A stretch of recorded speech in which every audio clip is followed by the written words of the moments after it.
पितृपक्ष के दौरान भूल कर भी ना करें। यह गलतियां नहीं तो पूरा जीवन बर्बाद हो जाएगा और आपके पितृ आपसे नाराज हो जाएंगे।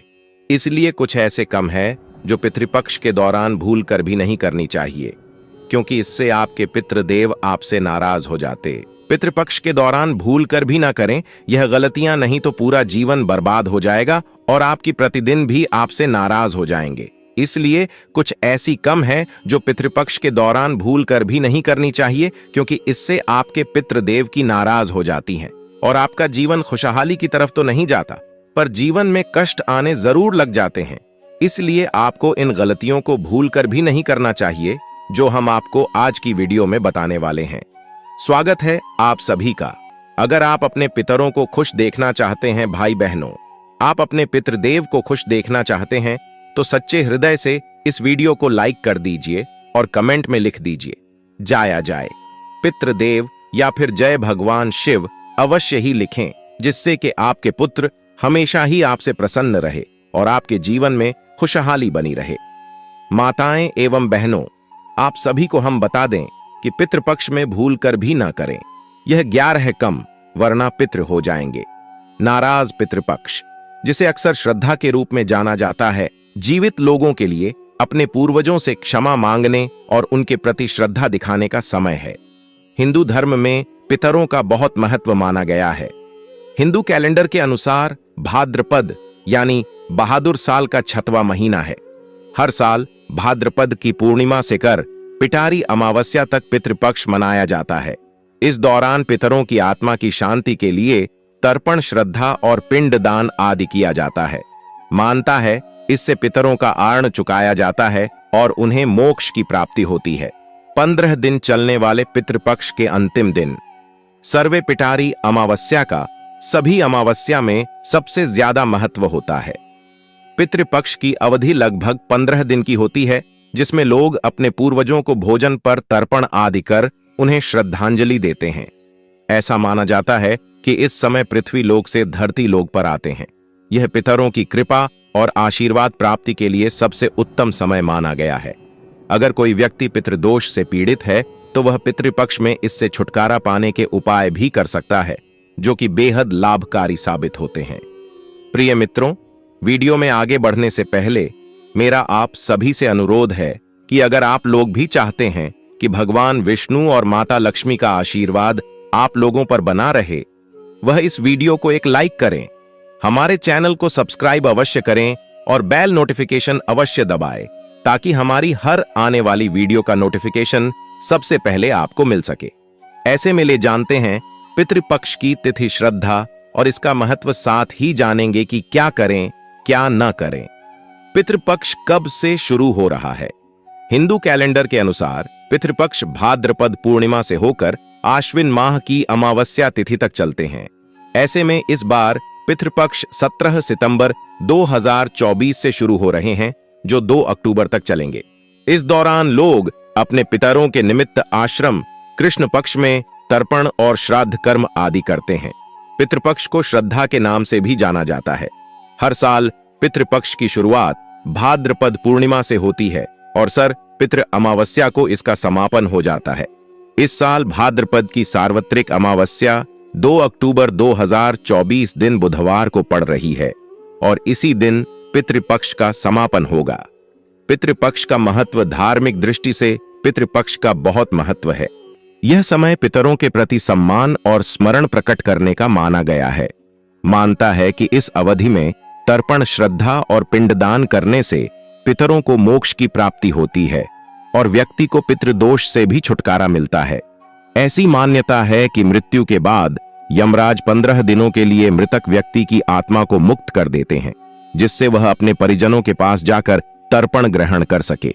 इन 15 दिनों में परिजनों के पिंडदान और श्रद्धा से पीटा अपना भाग लेकर फिर वापस स्वर्ग लोक चले जाते हैं। पितृपक्ष में भूल कर भी ना करें। यह का एक पितृपक्ष में शराब पीना, चरखा, मांसाहार, पान, बैंगन, प्याज, लहसुन, बासी भोजन, सफेद तिल, मूली, लौकी, काला नमक, सत्तू, जीरा, मसूर की दाल, सरसों का साग, चना आदि वर्जित माना गया है। श्राद्ध में कोई यदि इनका उपयोग करना है तो पीटा नाराज हो जाते हैं। 2 श्राद्ध में गृह कलह करना, बच्चों को मारना या डांटना, स्त्रियों का अपमान करना बहुत ही बुरा माना जाता है, क्योंकि इन दिनों की तरह आपसे उनकी मुक्ति और शांति की आशा लिए आते हैं, तो वह आपके आशीर्वाद देने के बजाय नाराज होकर चले जाते हैं। श्राद्ध पक्ष के दौरान पिता और संतान को कष्ट देने से पितृ नाराज होकर चले जाते हैं। 3 प्रातःकाल और रात्रि में श्राद्ध करने से पितृ नाराज हो जाते हैं। कभी भी रात में श्रद्धा न करें, क्योंकि रात्रि राक्षसी का समय है। दोनों संख्याओं के समय भी श्राद्ध कर्म नहीं किया जाता। श्रद्धा के लिए सबसे श्रेष्ठ समय दोपहर का कुत्ता कल और रोहिणी कल होता है। कल में किए गए दान का अक्षय फल मिलता है। 4 पितृपक्ष के दौरान कोई भी मांगलिक कार्य नहीं करनी चाहिए, जैसे विवाह करना, गृह प्रवेश, दुकान का शुभारंभ आदि कार्य करना शुभ नहीं माना जाता है। साथ ही कोई नया कार्य भी न करें। पितृपक्ष के दौरान नए वस्त्र नहीं खरीदना चाहिए और ना ही पहनना चाहिए, इससे पितृदोष लगता है। किसी से भी झूठ नहीं बोलना चाहिए। इसके अलावा किसी को अपशब्द नहीं कहना चाहिए। सट्टा खेलने, किसके साथ छल कपट करना और विकास का धंधा करने से भी पितृ नाराज हो जाते हैं। श्राद्ध पक्ष में ब्रह्मचर्य का पालन किया जाता है। 6 पितृपक्ष में आपके दरवाजे पर यदि कोई भी जानवर या साधु आदि आता है तो उनका अपमान न करें। इन लोगों का अपमान करने से आपके पिता उनका अपमान न करें। इन लोगों का अपमान करने से आपके पिता आपसे नाराज हो सकते हैं। साथ ही घर की चौखट पर यदि कोई गाय, कुत्ता, भिखारी आता है तो उनका अपमान भी ना करें। साथ श्राद्ध करने वाले को बाल, नाखून और दाढ़ी नहीं कटवानी चाहिए के दौरान तर्पण के लिए काले तिल का प्रयोग किया जाता है। इस दौरान भूल कर भी लाल या सफेद तिल का इस्तेमाल न करें। जो घर की चौखट पर आएगा, कुत्ते को भिखारी या अन्य किसी को भूखा ना लौटाए। अतिथियों का आधार के साथ सत्कार करें। भूल कर भी किसी का अपमान न करें। श्राद्ध करने वाले को बाल, नाखून और दाढ़ी नहीं कटवाना चाहिए। श्राद्ध पक्ष के दौरान साबुन, शैम्पू या किसी भी प्रकार का तेल का उपयोग न करें। श्राद्ध करने के लिए लोहे के बर्तन का इस्तेमाल नहीं करना चाहिए, ना ही स्टील के बर्तन का प्रयोग करना चाहिए। इस दौरान आप पीतल के बर्तन में भोजन कर सकते हैं और तांबे के बर्तन में पानी पीना चाहिए। श्रद्धा के लिए आप जो भोजन बना रहे हैं उसको ना तो चखना चाहिए, ना ही पहले खुद खाना चाहिए। जरा पिता का श्राद्ध पुत्र करता है, पुत्र के न होने पर पत्नी को श्राद्ध करना चाहिए। पत्नी न होने पर सगा भाई श्राद्ध कर सकता है। 1 से ज्यादा पुत्र होने पर बड़े पुत्र को श्राद्ध करना चाहिए। उक्त नियम से श्रद्धा नहीं करने पर पितृ नाराज हो जाते हैं। अपने घरों में बड़ा पुत्र है, फिर भी छोटा पुत्र श्रद्धा करता है। छोटा पुत्र यदि अलग रह रहा है तब भी सभी को एक जगह एकत्रित होकर श्राद्ध करना चाहिए। चलिए दोस्तों, अब जानते हैं कि पितृपक्ष में क्या करना चाहिए। एक पितृपक्ष में प्रतिदिन पितृ गायत्री मंत्र का जब अवश्य करें, पितृदोष से मुक्ति मिलेगी।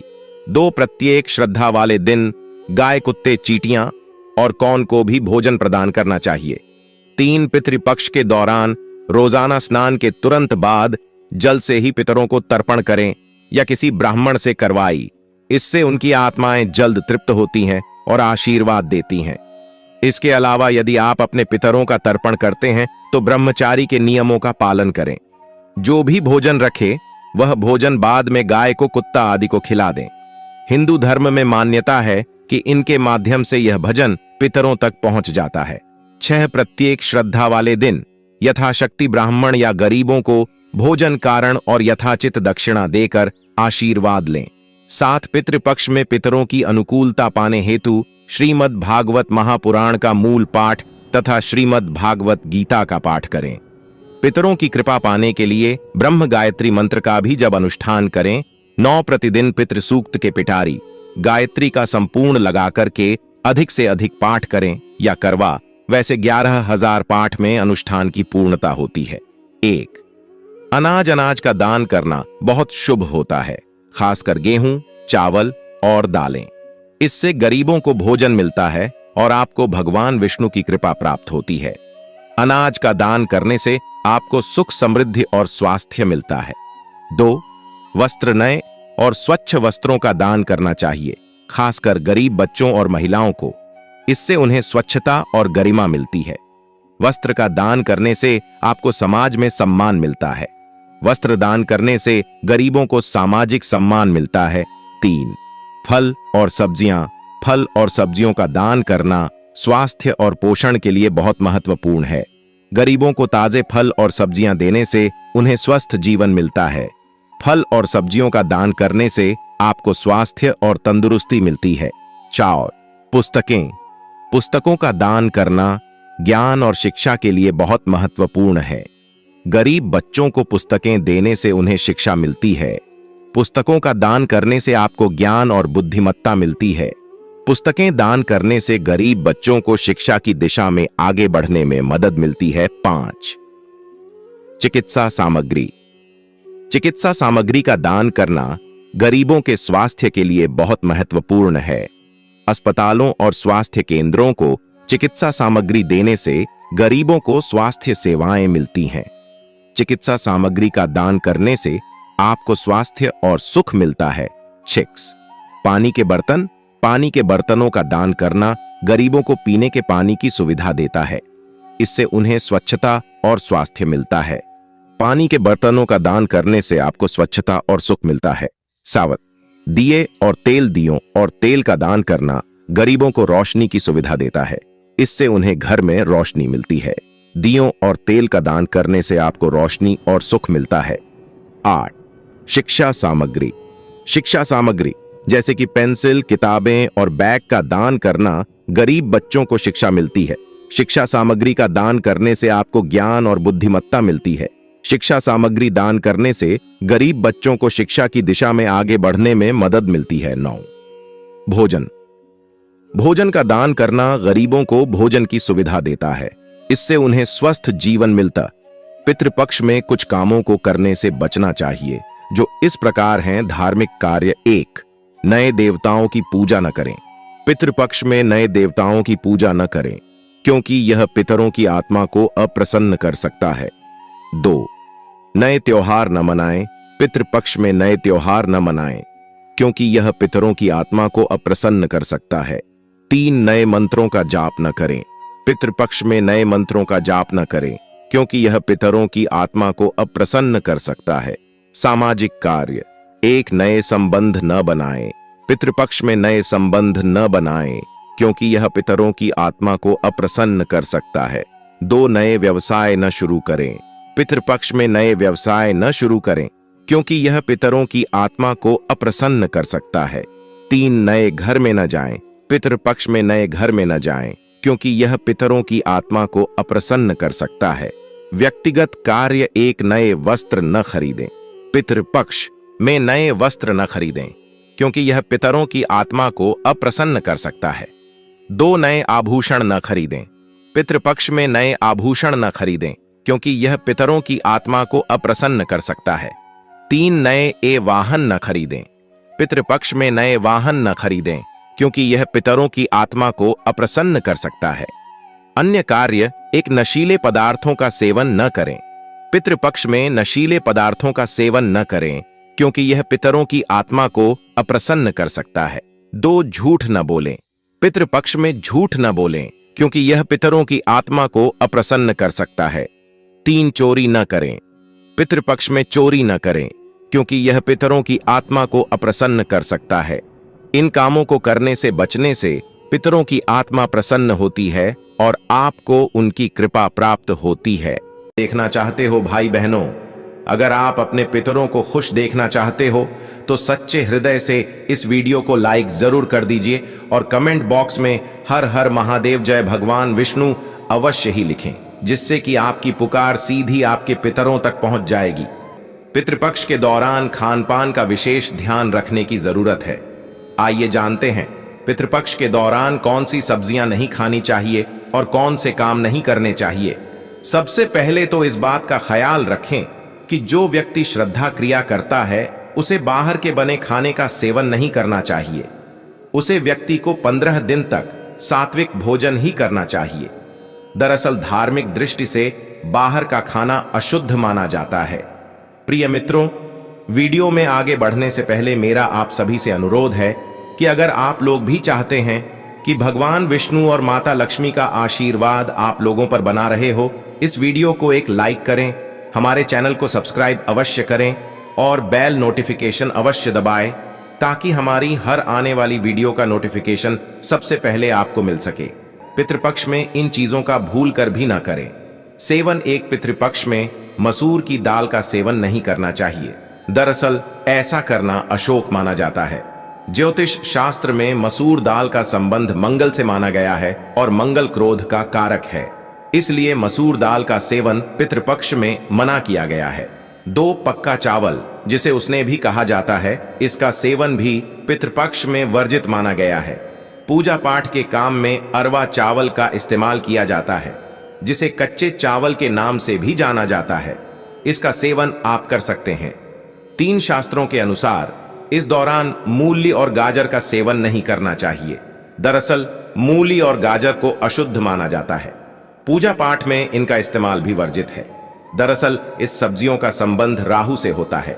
4 शास्त्रों में अरबी का सेवन भी पितृपक्ष में वर्जित माना गया है, इसलिए इस दौरान अरबी और करेला को सेवन भूल कर भी ना करें, वरना आपके पिटारी आपसे नाराज हो सकते हैं। दूध का सेवन नहीं करना चाहिए। हालांकि आप जिस दिन पितरों की तिथि है उसे दिन उनके नाम का खीर बना सकते हैं।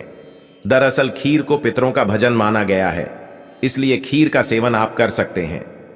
6 भूल कर भी पितृपक्ष के दौरान किचन में लोहे के बर्तन का इस्तेमाल भूल कर भी नहीं करना चाहिए। इस दौरान लोहे के बर्तन में खाना नहीं बनना चाहिए। धार्मिक मान्यताओं के अनुसार पितृपक्ष में लोहे के बर्तन में खाना बनाने से पितृ नाराज हो जाते हैं। दरअसल पितृपक्ष के दौरान पितृ लोहे के बर्तन में खाना बनाने से तृप्त नहीं हो पाते हैं। यही वजह है कि इस दौरान लोहे के बर्तन का इस्तेमाल न करें, इससे उनकी आत्मा को शांति नहीं मिलती है। पितृपक्ष में भूल कर भी ना करें। यह का एक श्रद्धा के दौरान दर्पण के लिए काले तिल का प्रयोग किया जाता है। इस दौरान भूल कर भी लाल या सफेद तिल का इस्तेमाल न करें। 2 पितृपक्ष के दौरान मांगलिक कार्य नहीं करनी चाहिए, जैसे विवाह, गृह प्रवेश, दुकान का मुहूर्त आदि। इस तरह के मांगलिक कार्य नहीं करनी चाहिए। साथ ही इस समय में कोई भी नया सामान भी नहीं खरीदना चाहिए। 3 पितृपक्ष में किसी से भी झूठ नहीं बोलना चाहिए। इसके अलावा किसी को अपशब्द नहीं कहना चाहिए। सट्टा खेलने, किसी के साथ छल कपट करना, इस तरह के कार्य नहीं करनी चाहिए। ऐसा करने से पिटारी नाराज हो जाते हैं। साथ ही पितृपक्ष के दिनों में ब्रह्मचर्य का पालन करना चाहिए। पर यदि कोई जानवर साधु आता है तो उनका अपमान ना करें। इन लोगों का अपमान करने से आपके पिता आपसे नाराज हो सकते हैं। साथ ही घर की चौखट पर यदि कोई गाय, कुत्ता, भिखारी आता है तो उनका अपमान भी ना करें। 5 श्राद्ध करने वाले को बाल, नाखून और दाढ़ी नहीं खटवानी चाहिए। चलिए दोस्तों, अब जानते हैं कि पितृपक्ष में क्या करना चाहिए। एक पितृपक्ष में प्रतिदिन पितृ गायत्री मंत्र का जप अवश्य करें। पितृदोष से मुक्ति मिलेगी। 2 प्रत्येक श्रद्धा वाले दिन गाय, कुत्ते, चींटियां और कौन को भी भोजन प्रदान करना चाहिए। इन चीजों की भी है मनाही। ऐसा माना गया है कि पितृपक्ष के दौरान सरसों का तेल, झाड़ू और नमक खरीदने से व्यक्ति को त्रिदोष लग सकता है, जिस कारण व्यक्ति को कई तरह की समस्याओं का सामना करना पड़ता है। ऐसे में आपके ये सभी चीजें पितृपक्ष से पहले ही खरीद कर रख लेनी चाहिए। इन नियमों का जरूर रखें। ध्यान, पितृपक्ष के दौरान कुछ मांस मदिरा से दूरी बनानी चाहिए। इस अवधि में लहसुन, प्याज रहित सात्विक भोजन ही खाएं। साथ ही पितृपक्ष में ब्रह्मचर्य का पालन करना चाहिए। इसी के साथ अपने आसपास का माहौल भी सात्विक रखने का प्रयास करें। पितृपक्ष के दौरान रोजाना स्नान के तुरंत बाद जल से ही पितरों को तर्पण करें या किसी ब्राह्मण से करवाई। इससे उनकी आत्माएं जल तृप्त होती हैं और आशीर्वाद देती है। इसके अलावा यदि आप अपने पितरों का तर्पण करते हैं तो ब्रह्मचर्य के नियमों का पालन करें। कर शाम को एक सरसों के तेल या गाय के घी का दीपक दक्षिण मुखी लाकर के जलाएं। 5 पितृपक्ष के दिनों में पितरों के लिए जो भी भोजन रखें वह भोजन बाद में गाय को, कुत्ता आदि को मिला दे। हिंदू धर्म में मान्यता है कि इनके माध्यम से यह भजन पितरों तक पहुंच जाता है। 6 प्रत्येक श्रद्धा वाले दिन यथाशक्ति ब्राह्मण या गरीबों को भोजन कारण और यथाचित दक्षिणा देकर आशीर्वाद लें। साथ पितृपक्ष में पितरों की अनुकूलता पाने हेतु श्रीमद् भागवत महापुराण का मूल पाठ तथा श्रीमद् भागवत गीता का पाठ करें। पितरों की कृपा पाने के लिए ब्रह्म गायत्री मंत्र का भी जब अनुष्ठान करें, 9 प्रतिदिन पितृ सूक्त के पिटारी गायत्री का संपूर्ण लगाकर के अधिक से अधिक पाठ करें या करवा, वैसे 11,000 पाठ में अनुष्ठान की पूर्णता होती है। 10 यदि कोई शादीशुदा व्यक्ति श्राद्ध कर रहा है तो उसके साथ उसकी पत्नी का होना भी जरूरी है। इन नियमों का जरूर रखें। ध्यान पितृपक्ष के दौरान कुछ मांस मदिरा से दूरी बनानी चाहिए। इस अवधि में लहसुन प्याज रहित सात्विक भोजन ही खाएं। साथ ही पितृपक्ष में ब्रह्मचर्य का पालन करना चाहिए। इसी के साथ अपने आसपास का माहौल भी सात्विक रखने का प्रयास करें। पितृदोष के उपाय। पितृदोष को समाप्त करने के लिए घर के दक्षिण दीवार पर अपने पूर्वजों की तस्वीर लगाएं और उनकी तस्वीर के सामने दिया धूप या अगरबत्ती जलाएं। विशेष रूप से ऐसा अगर आप श्राद्ध पक्ष के दौरान करते हैं तो आपको विशेष रूप से लाभ मिलेगा। इसके अलावा पितृपक्ष में रोजाना घर में शाम के समय दक्षिण दिशा में तेल का दीपक लगाएं। ऐसा रोजाना भी कर सकते हैं। इससे पितृदोष खत्म हो जाता है। पितृपक्ष शांति के लिए रोजाना दोपहर के समय पीपल के पेडिएच की पूजा करें। पितरों को प्रसन्न करने के लिए पीपल में गंगा जल में काले तिल, दूध, अक्षत और फूल अर्पित करें। पितृदोष शांति के लिए ये उपाय बहुत कारगर है। पितृदोष को समाप्त करने के लिए पितृपक्ष में भगवान शिव की रोजाना पूजा करें। पितृदोष के बुरे प्रभाव से बचने के लिए 5 मुखी, 7 मुखी, 8 मुखी और 12 मुखी रुद्राक्ष एक साथ धारण करें। यदि ये उपलब्ध न हो पाए तो आप नवग्रह रुद्राक्ष माला भी धारण कर सकते हैं। वहीं पितृदोष के निवारण के लिए पितृपक्ष में और अमावस्या पर पितरों के निमित्त भोग लगाएं और पितृ स्तोत्र का पाठ करना चाहिए। अगर आप आर्थिक समस्या से परेशान हैं तो इस सर्व पितृ अमावस्या के दिन पितरों को खीर का भोग लगाएं। उन्हें दूध और चावल से बना खीर और पूरी अर्पित करें। यदि भोजन चांदी के बर्तन में परोसा जाए तो ज्यादा शुभ होगा। पितरों को खीर पूरी चढ़ाने के बाद 21 कन्याओं और 7 बालकों को खीर पूरी खिलाएं। ऐसा करने से पितृ प्रसन्न होते हैं। साथ ही घर में धन धान्य आता है। इससे परिवार के लोगों की आय का स्रोत भी बढ़ता है। अगर किसी की शादी नहीं हो रही है, बार बार रिश्ता टूट जाता है, तो इस समस्या से छुटकारा पाने के लिए पितृपक्ष में नारियल का टोटका अपनाएं। इसके तहत चींटियों के बिल के पास 3 नारियल के गोले जमीन में दबा दें। इससे परेशानी दूर हो जाएगी। अगर आपका कोई काम नहीं बन रहा है या कोई मनोकामना अधूरी है तो आप पितृपक्ष पर इसके लिए उपाय कर सकते हैं। इसके तहत आपको 1.25 पाव कच्चा दूध लेकर नीम, पीपल और बरगद की त्रिवेणी में अर्पित करना होगा। दूध चढ़ाने के बाद वृक्ष की 7 बार परिक्रमा करनी होगी। इस दौरान आप ओम नमो भगवते वासुदेवाय मंत्र का जाप करें। अगर आपके घर में कोई काफी बीमार है तो आप पितृपक्ष की चतुर्दशी के दिन रोगी के सिरहाने एक लाल पोटली रख दें। थैले में 100 ग्राम गेहूं के दानों के साथ 1 रुपए का सिक्का और एक कील बांध कर रख दें। अब अगले दिन सुबह इस पोटली को पीपल के वृक्ष की जड़ में गाड़ आए। आते समय किसी से कुछ बोले ना।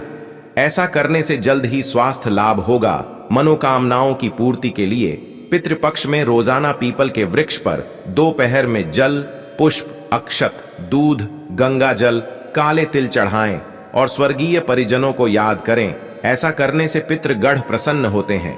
अगर किसी की कुंडली में पितृदोष है तो पितृपक्ष के सोमवार को प्रातः काल में स्नान कर नंगे पैर शिव मंदिर में जाएं।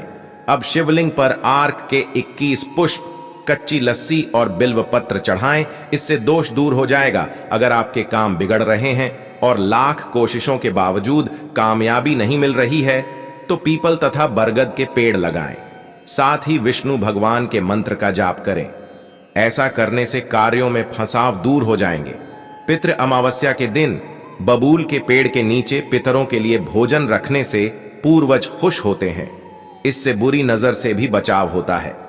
जॉब ऑफ बिजनेस में सफलता पाने के लिए पितृ अमावस्या के दिन कच्चा दूध, 2 लौंग, थोड़े बताशे और काला तिल चढ़ाएं। ऐसा करने से आपकी सारी समस्याएं दूर हो जाएंगी। पितृपक्ष की पौराणिक कथा। पितृपक्ष की पौराणिक कथा के अनुसार जोगे तथा भोगे दो भाई थे, दोनों अलग अलग रहते थे। जोगे धनी था और भोगे निर्धन। दोनों में परस्पर बद्धा प्रेम था। जोगे की पत्नी को धन का अभिमान था, किंतु भोगे की पत्नी बड़ी सरल हृदय थी। पितृपक्ष आने पर जोगे की पत्नी ने उससे पितरों का श्राद्ध करने के लिए कहा, तो जोगे इसे व्यर्थ का कार्य समझकर टालने की चेष्टा करने लगा। किंतु उसकी पत्नी समझती थी कि यदि ऐसा नहीं करेंगे तो लोग बातें बनाएंगे। फिर उसे अपने मायके वालों को दावत पर बुलाने और अपनी शान दिखाने का यह उचित अवसर लगा। अतः वह बोली, आप शायद मेरी परेशानी की वजह से ऐसा कह रहे हैं, किंतु इसमें मुझे कोई परेशानी नहीं होगी। मैं भोगे की पत्नी को बुला लूंगी, दोनों मिलकर सारा काम कर लेंगी। फिर उसने जोगे को अपने पीहर न्योता देने के लिए भेज दिया। दूसरे दिन उसके बुलाने पर भोगे की पत्नी सुबह सवेरे आकर काम में जुट गई। उसने रसोई तैयार की, अनेक पकवान बनाए, फिर सभी काम निपटाकर अपने घर आ गई। आखिर उसे भी तो पितरों का श्राद्ध तर्पण करना था।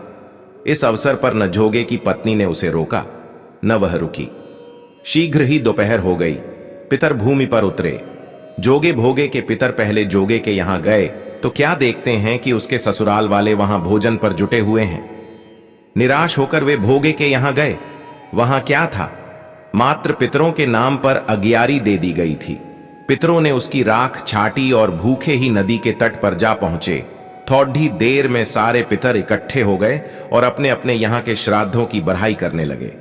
जोगे भोगे के पितरों ने भी अपनी आपबीती सुनाई। फिर वे सोचने लगे, अगर भोगे समर्थ होता तो शायद उन्हें भूखा न रहना पड़ जाता, मगर भोगे के घर में तो 2 जून की रोटी भी खाने को नहीं थी।